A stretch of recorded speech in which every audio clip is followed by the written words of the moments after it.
ஒரு நாடு ஏமாந்த நாடு. அந்த நாட்டுக்கு பேரு காந்தார நாடு. அந்த காந்தார நாட்டை ஆட்சி செய்கிறவனுக்கு பேரு சுபலன் பேரு. அந்த சுபலன் என்ற ராஜாவுக்கு காந்தாரின்னு ஒரு பொண்ணு.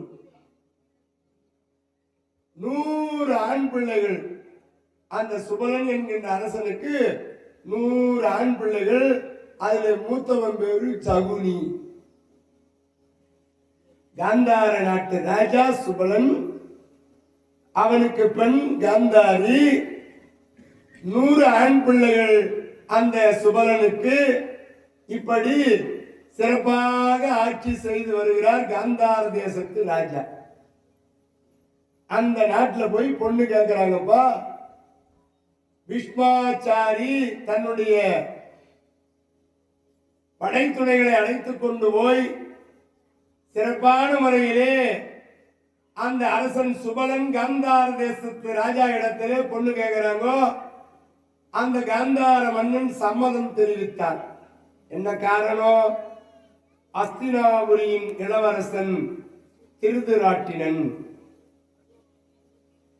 டெல்லி பாட்ஷா. அஸ்தினாபுரி தான் இப்ப டெல்லி தலைநகரம். இந்தியாவினுடைய தலைநகரமாக விளங்கக்கூடிய டெல்லி அஸ்தினாபுரி. அடேயப்பா, அப்படிப்பட்ட பெரிய இடத்திலே நாம் சம்மதம் பேசலாம் என்று அற்புதமான முறையிலே நிச்சயதார்த்தமும் நடக்கிறது. பொண்ணு கொடுக்கிறன்னு சம்மதம் தெரிவிச்சுட்டார். இருந்தாலும் அந்த அரசனுக்கு ஒரு சந்தேகம். மாப்பிள்ளை நல்லவரா கெட்டவரா, ஆள் நல்ல வீரனாகிறாரா எப்படிங்கிறாரு அப்படின்னு ஒரு சந்தேகம் ஏற்பட்டு தன்னுடைய ஒற்றர்களை அனுப்புகின்றார் அந்த அஸ்தினாபுரிக்கு. எப்படியா? நதி அளித்தவன்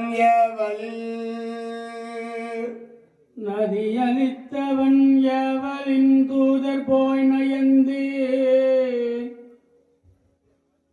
நதி அளித்தவன் எவளின் தூதர் போய் நயந்து உடன் காந்தார பதியளித்தமை கன்னியை தருக பூபதிக்கு என மனம் நேர்ந்தான். மதியளித்த தொல் குலத்தவன் விழியிலா மகன் என தமர் சொல்ல, விதி அளித்ததென்று உலம் மகிழ்ந்தனல் வடமீன் என தகும் கற்பால். நதி அளித்தவன் எவளின். இந்த நதி அளித்தவன் யாருன்னா கங்கை மைந்தன் பீஷ்மாச்சாரி. அவர் போய் மனம் பேசி முடிச்சுட்டு வந்தாரு. காந்தார தேச அரசன் அந்த மகன் எப்படி இருக்கிறான், எனக்கு மருமக பிள்ளையா வரவர் எப்படி இருக்கிறார்னு அவரு தன் ஒற்றர்களை அனுப்பி விசாரிக்க சொன்னார். அந்த அஸ்தினாபுரிக்கு வந்து விசாரிக்கிறாங்கப்பா, உங்க நாட்டு ராஜா எப்படிப்பா ஐயா, உங்க நாட்டு ராஜா எப்படி, இளவரசர் எப்படி ஐயா? எங்க நாட்டு அரசு 56 அவனி 56 தேசத்துக்கு ராஜா, டெல்லி பாட்ஷா. அப்படிதான். ஆமா, எங்க மகாராஜா பொண்ணு கொடுக்கலான்னு வந்துக்கிறாரு. ஆமா, கொடுக்கலாமா? கொடுக்கலாம். ஆனா கண்ணு தெரியாது அவருக்கு. கொஞ்சம் தெரியாதா? நிறைய தெரியாதா? கண்ணு கொஞ்சம் தெரியாது. கண்ணே தெரியாது போச்சு. கண்ணு ரெண்டும் நல்ல கண்ணு. கண்ணு தெரியாத ஆளுக்கா பொண்ணு கொடுக்க போற அப்படின்னு சொல்லி அனுப்பிச்சுட்டாங்க. மகாராஜா, உங்க மருமக பிள்ளைக்கு கண்ணு தெரியாதையா.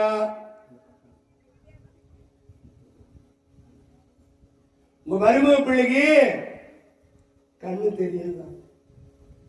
பொண்ணு கொடுக்க போறீங்களாமே, வேண்டாம் தராதீங்க ஐயா. கண்ணு தெரியாதா? இந்த வார்த்தையை கேட்ட உடனே ஒரே பொண்ணு, கண்ணுக்கு கண்ணா வளர்த்த பொண்ணு காந்தாரி. இந்த காந்தாரிய போய் கண்ணு தெரியாத ஆளுக்காக கொடுக்குறது. எத்தனை கோடானு கோடி செல்வம் வச்சிருந்தாலும் என்ன, அந்த டெல்லிக்கே ராஜாவா இருந்தா என்ன, அங்க ஊனமுடைய இவனுக்கு நாம் எப்படி பொண்ணு கொடுப்பதுன்னு அந்த காந்தாரியுடைய தந்தையார் கொடுக்க மாட்டேன்னு ஓடி அனுப்பிச்சுட்டார். கொடுக்கறன்னு சொன்னவரு தரமாட்டேன்னுட்டார்.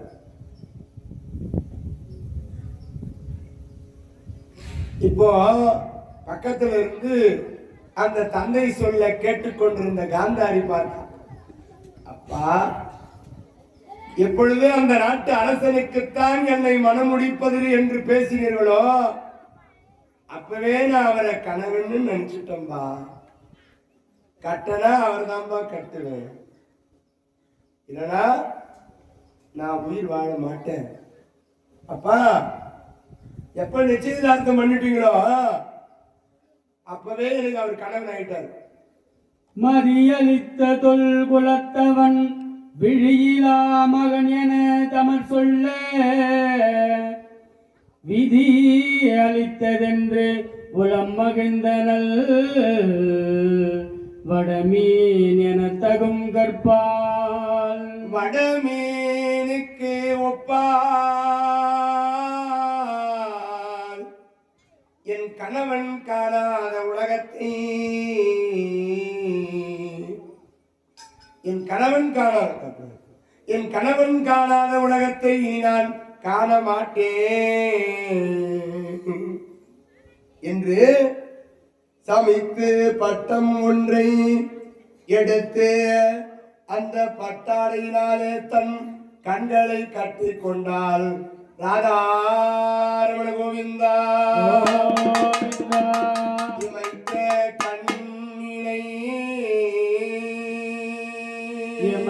கண் இணை மலர்ந்து இனி நோக்கிலேன் யான் ஒருவரை என்று சமைத்த பட்டம் ஒன்றினில் பொதி பெரும்பையை தந்தையும் தனையோரும் அமைத்து அருங்குல முனிவரும் மறைமுறை அருங்கடி விளைத்திட்டார். சமைத்த பட்டம் ஒன்றினை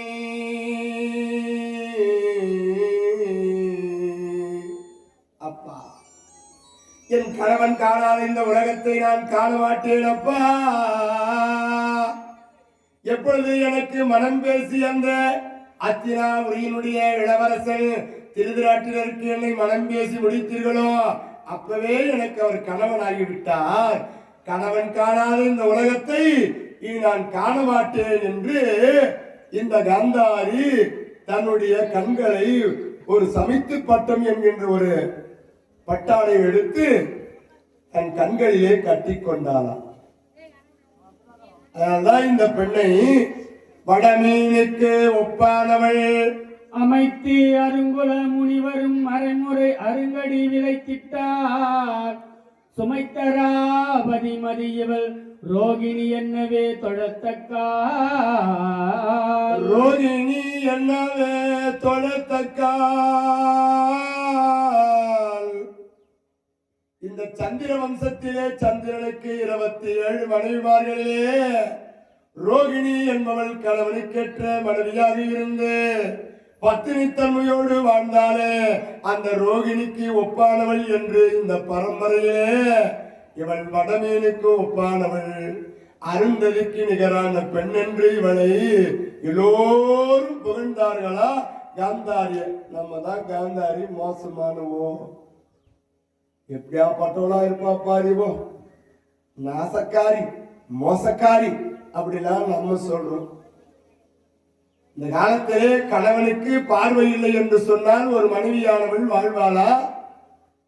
திருமணம் நடந்து கணவனுக்கு ஏதாவது குறை என்றால் வேறொரு கணவனை தேடிக்கொண்டிருந்த இந்த உலகத்திலே மனம் பேசி முடித்த மாப்பிள்ளைக்கு பார்வை இல்லை என்று சொன்னவுடனே என் கணவன் காணாத இந்த உலகத்தை நான் இந்த உலகத்திலே காண மாட்டேன் என்று தன் கண்களை கட்டிக்கொண்டாள் என்று சொன்னால் இவளை போல ஒரு பத்தினி இந்த உலகத்திலே பார்க்க முடியுமா? சிந்தித்து பார்க்க வேண்டும். அப்படிப்பட்ட உயர்ந்த ஒரு நோக்கத்தோடு தன் கணவன் காணாத இந்த உலகத்தை நான் காண மாட்டேன் என்று இந்த காந்தாரி செய்த அந்த செயல் இந்த உலகத்தில் யாருமே எந்த பெண்ணும் செய்யவில்லை. அப்படிப்பட்ட ஒரு அற்புதமான ஒரு பத்தினி தெய்வம் காந்தாரி அம்மையார். அரகணம பார்வதி வதையே மகாதேவா ராதாரமண கோவிந்தா கோவிந்தா லட்சுமிவரத கோவிந்தா கோவிந்தா கோவிந்த நாம சங்கீர்த்தனோ கோவிந்தா கோவிந்தா. கண்ணு எனக்கு கொஞ்ச நேரம் தெரியல. காலம் முழுவதும் கண்களை கட்டிக்கொண்டு ஒரு பெண் வாழ்கிறாள் என்று சொன்னால் எப்பேற்பட்ட தியாகத்தை செய்திருப்பாள் என்று சிந்தித்து பார்க்க வேண்டும். கொஞ்ச நேரம் கண்ணை கட்டிருந்துக்க, நீங்க யாருமே எனக்கு கொஞ்ச நேரத்துக்கு தெரியல.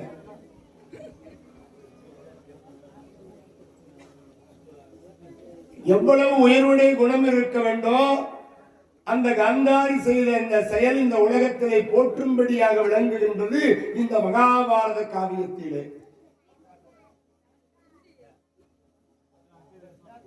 அப்படிப்பட்ட இந்த காந்தாரிக்கும் திருதராஷ்டிர மகாராஜாவுக்கும் சிறப்பான முறையிலே திருக்கல்யாண வைபவம்.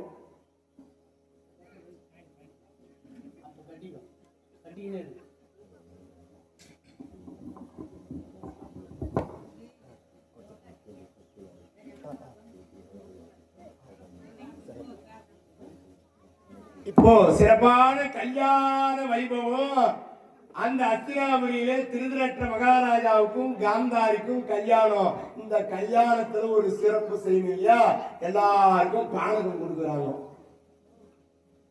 கல்யாண வைபோகத்துல ஜூஸ், இது எங்க ஊர்ல என்ன தெரியுமா சொல்லுவாங்க,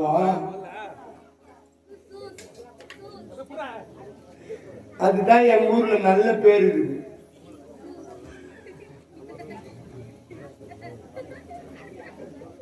கூல் ட்ரிங்க்ஸ். இப்போ எல்லார் கையிலையும் டோக்கன் வரும். ஒரு ஆள் ஒரு டோக்கன் தான் வாங்கணும். அந்த ஜூஸோட டோக்கன் வாங்கிக்கோ. இந்த டோக்கன் இங்க ஆலயத்தில் வைக்கப்பட்டிருக்கக்கூடிய அதற்குரிய ஒரு பெட்டியிலே நிரப்பப்படும்.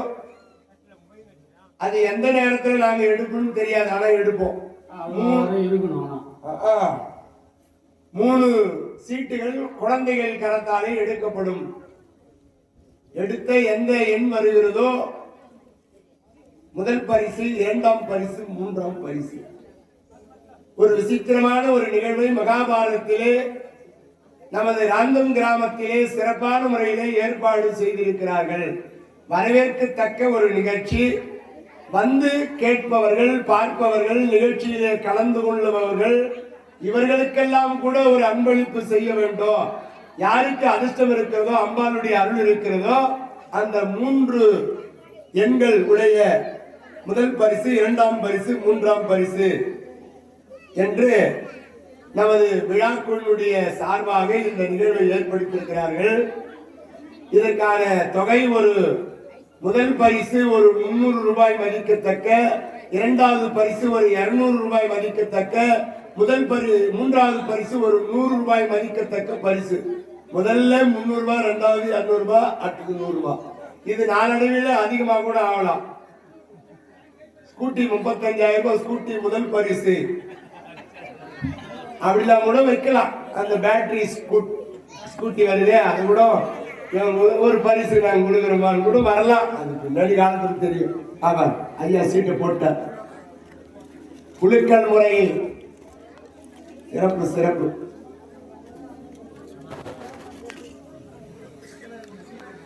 ராதாரமண கோவிந்தா கோவிந்தா